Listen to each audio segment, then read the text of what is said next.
صحیح مسلم میں حدیث ہے 4776، ایک تابعی ہیں عبد الرحمن بن عبد رب الکعبہ،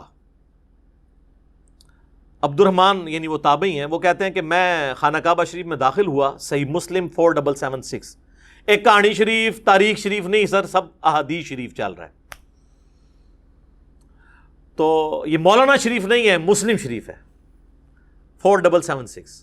کہتے ہیں میں نے دیکھا کہ حضرت عبداللہ بن عمر بن عاص خانہ کعبہ کی دیوار کے ساتھ ٹیک لگائے ہوئے ہیں اور لوگوں کو احادیث بیان کر رہے ہیں، اور اس میں وہ ایک حدیث بیان کر رہے تھے کہ اپنے امیر کی اطاعت ضرور کرنی ہے جو تمہارا حکمران ہے، اور اس کے اوپر ایمفسائز کر رہے تھے۔ تو اس شخص نے عرض کی کہ حضرت یہ باتیں آپ نے نبی علیہ السلام سے خود سنی ہیں؟ ان کا ہاں، میرے کانوں نے سنا، میری آنکھوں نے حضور کو دیکھا، اور میرے دل نے آپ کی بات یاد رکھی کہ امیر کی اطاعت کرنی ہے ہر حال میں۔ تو انہوں نے کہا کہ آپ کے چچا کا لڑکا معاویہ، یعنی یہ چچا زاد لگتے تھے نا، حضرت معاویہ اور عبداللہ بن عمر بن عاص، عمر بن عاص کا جو بیٹے تھے،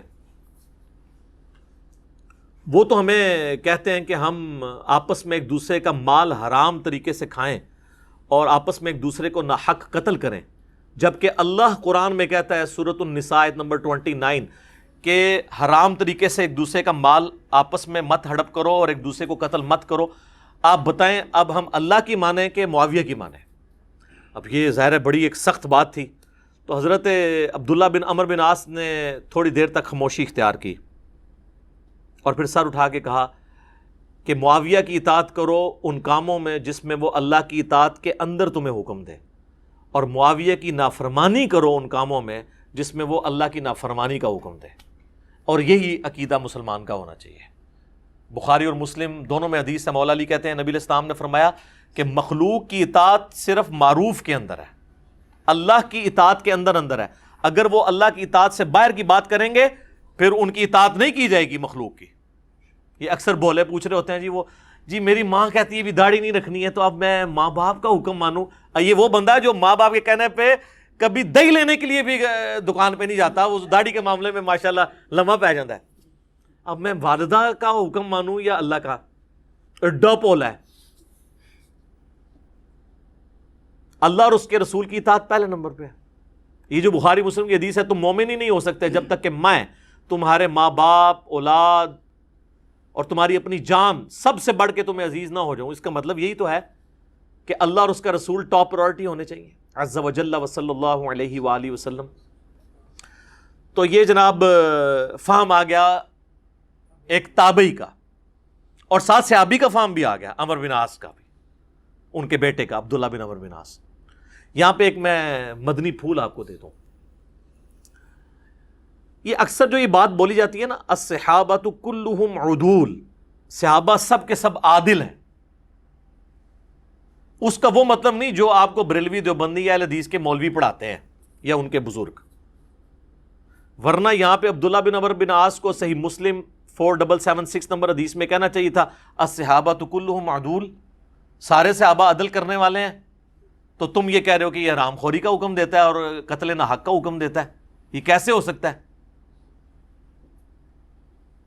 الصحابۃ کلہم عدول، یہ نہ کوئی آیت ہے نہ کوئی حدیث ہے، یہ ایک سلوگن کے طور پہ جملہ محدثین کے ہاں پایا جاتا ہے کہ روایت حدیث میں تمام صحابہ عادل ہیں، کیونکہ یہ چیز جان پھٹک ہو چکی ہے کہ صحابہ کرام سے مختلف قسم کی غلطیاں ضرور ہوئیں بحیثیت انسان، آپ اس کو اجتہادی خطائی کہہ لیں، لیکن رسول اللہ پہ کبھی انہوں نے جھوٹ نہیں باندھا، کیونکہ نبی علیہ السلام نے اس گناہ کی سنگینی اس قدر راسخ کی تھی ان کے اندر۔ سر بخاری مسلم میں پہلی حدیث ہی مولا علی سے ہے، بخاری میں بھی، کہ میری طرف کوئی ایسی بات منسوب نہ کرنا جو میں نے نہیں فرمائی، ورنہ اپنا مقام دوزخ میں دیکھ لو۔ اب یہ بات اس طریقے سے نبی علیہ السلام نے راسخ کی تھی کہ بڑے بڑے جرم بھی ہوئے لوگوں سے، لیکن حدیث کسی نے نہیں گھڑی صحابہ کرام سے۔ اسی لیے کہا جاتا ہے الصحابۃ کلہم عدول، روایت حدیث میں سارے صحابہ عدول ہیں۔ کوئی نہیں بتا سکتا کہ حضرت معاویہ نے کوئی حدیث گھڑی ہو اپنی شان میں یا حضرت علی کو نیچا کرنے کے لیے، نہیں، ناٹ ایٹ آل۔ تو اس کا یہ معنی ہے، اور اس کو سپورٹو میں آپ کو ایک کال بھی بتا دیتا ہوں۔ سنن نبی داؤد میں انٹرنیشنل نمبر کے مطابق 4129 نمبر حدیث ہے، محمد بن سیرین تابعی المتوفا 110 ہجری یہ حدیث حضرت معاویہ سے روایت کرتے ہیں اور ساتھ فرماتے ہیں وَكَانَ مُعَاوِيَةُ لَا يُتَّهَمُ فِي حدیث، اور معاویہ حدیث کے معاملے میں متہم نہیں تھے، ان پر کوئی تہمت نہیں کہ انہوں نے حدیث گھڑی ہو۔ یہ بات ان کو کہنے کی ضرورت کیوں پڑی؟ حضرت ابوبکر، عمر، عثمان رضی اللہ عنہم اجمعین وعلیہم السلام اجمعین، اور مولا علی کو بھی بیچ میں شامل کر لیں، ان سے حدیثیں روایت کرتے ہوئے تو کبھی نہیں تابعی کہتا کہ روایت حدیث میں وہ کبھی جھوٹ نہیں بولا کرتے تھے، ان پہ کوئی تہمت نہیں ہے۔ مسئلہ یہ کہ حضرت معاویہ کی زندگی میں ایسے کئی ایک اعمال ہیں جو آپ سن چکے کچھ احادیث کی شکل میں، کچھ آپ پمفلٹ میں پڑھیں گے، کہ اس کے بعد کسی کو شائبہ ہو سکتا تھا کہ اگر یار اس بندے کا کریکٹر ایسا ہے تو اس سے پھر حضور کی حدیثیں کیوں لی جا رہی ہیں؟ تو انہیں کلیئر کیا کہ وَكَانَ مُعَاوِيَةُ، جہاں تک معاویہ کا تعلق ہے، لا يُتَّهَمُ فی حدیث، حدیث قبول کرنے میں کوئی تہمت نہیں۔ الصحابۃ کلہم عدول کا مطلب یہ ہے، جو رٹ لگائی ہوتی ہے جناب دیوبندیوں نے بھی جگہ جگہ صحابۃ کلہم عدول، عام بندہ سمجھتا ہے کہ قرآن آئے تو حدیث پڑھ رہے ہیں، یہ ایک جملہ ہے، ایک سلوگن ہے، اور وہ بھی صحیح معنی نہیں اس کا بیان کرتے کہ عدول کا مطلب کیا ہے۔ وہ ابن سیرین کا میں نے حدیث کی کتاب ابو سے بیان کر دیا کہ جس مودودی کو انہوں نے بدنام کیا ہے، سب سے سافٹ لینگویج اس بندے کی ہے۔ وہ 5واں چیپٹر ہے نا، خلافت راشدہ سے ملوکیت کا سفر، اس کے آخری پیرے میں وہ لکھتے ہیں اس طرح خلافت راشدہ کا نظام آخری اور قطعی طور پر خاتمہ ہو گیا۔ خلافت راشدہ کے نظام کا آخری اور قطعی طور پر خاتمہ ہو گیا، خلافت کی جگہ شاہی خانوادوں نے لے لی، اور مسلمانوں کو اس کے بعد سے آج تک پھر اپنی مرضی کی خلافت نصیب نہ ہو سکی۔ حضرت معاویہ کے محامد اور مناقب اپنی جگہ پر ہیں، ان کا شرف صحابیت بھی واجب الاحترام ہے، ان کی یہ خدمت بھی ناقابل انکار ہے کہ انہوں نے پھر سے دنیا اسلام کو ایک جھنڈے تلے جمع کیا اور دنیا میں اسلام کے غلبے کا دائرہ پہلے سے زیادہ وسیع کر دیا۔ ان پر جو شخص لان اور تان کرتا ہے وہ بلا شبہ زیادتی کرتا ہے، لیکن ان کے غلط کام کو تو غلط کہنا ہی ہوگا۔ اسے صحیح کہنے کے معنی یہ ہوں گے کہ ہم اپنے صحیح اور غلط کے معیار کو خطرے میں ڈال رہے ہیں۔ کیا سافٹ لینگویج ہے، کچھ بھی نہیں کیتا۔ میرا خیال ہے ان 10 لائنوں میں سارے تعریفی جملے ہی ہیں، اور کہتے ہیں بڑی گستاخانہ کتاب لکھی ہے۔ تو یہ 14th ریفرنس، یہ تو ہمارے ائمہ اہل سنت کے ریفرنسز تھے۔ 15ویں نمبر پہ میں نے ایک غیر مسلم کا ریفرنس رکھا ہے۔ یہ کہتے ہیں جناب وہ یہود و نصارہ جس کی تعریف کرے نا، وہ آپ سمجھ لیں یہود و نصارہ کا ایجنٹ ہے۔ یہی بتایا جاتا ہے نا آپ کو ہر معاملے میں کہ جی وہ قادیانیوں کو پناہ دی ہوئی ہے جرمنی والوں نے، تو لہٰذا آپ سمجھ لیں کہ قادیانی اسلام دشمن ہے۔ تو سر جرمنی کے ہی ایک جو صحافی ہیں نا، ان کا میں آپ کو ورڈکٹ بتاتا ہوں حضرت معاویہ کے بارے میں۔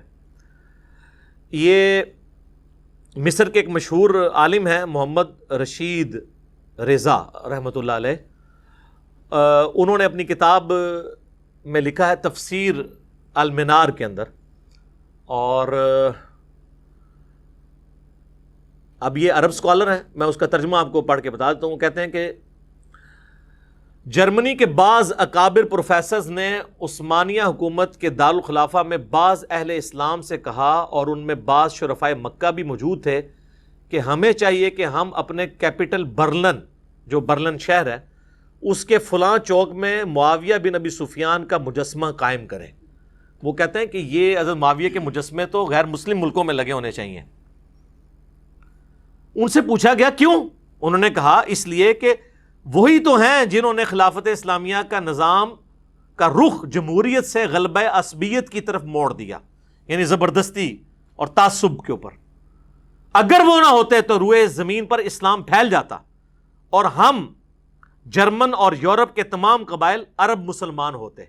وہ کہتے ہیں یہ جو ہم چاند ایک بچ گئے ہیں نا، یہ بھی حضرت معاویہ کو دعائیں دو کہ انہوں نے اس وقت حکومت کا نظام ہی بدل دیا، ہمیں تو چاہیے ان کو اپنا لیڈر مان کے ان کے مجسمے لگائیں۔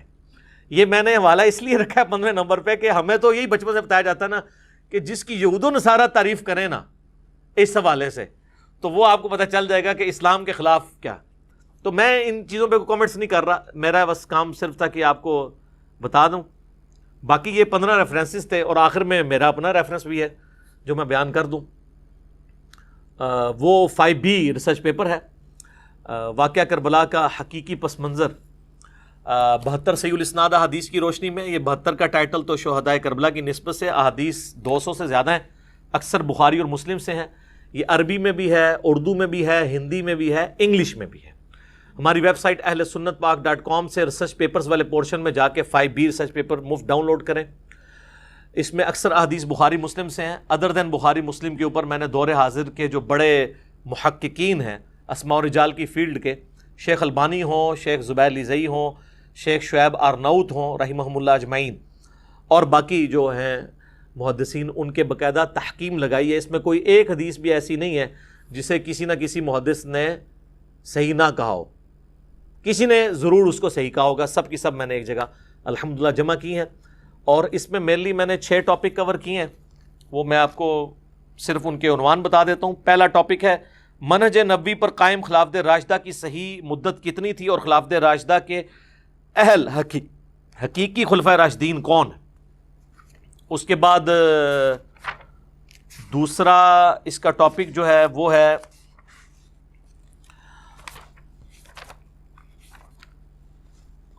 خلیفہ راشد سے بغاوت بدعت ہے. جنگ جمل، صفین اور نہروان میں سیدنا علی کی حقانیت اور شہادت سیدنا عثمان رضی اللہ تعالیٰ عنہ.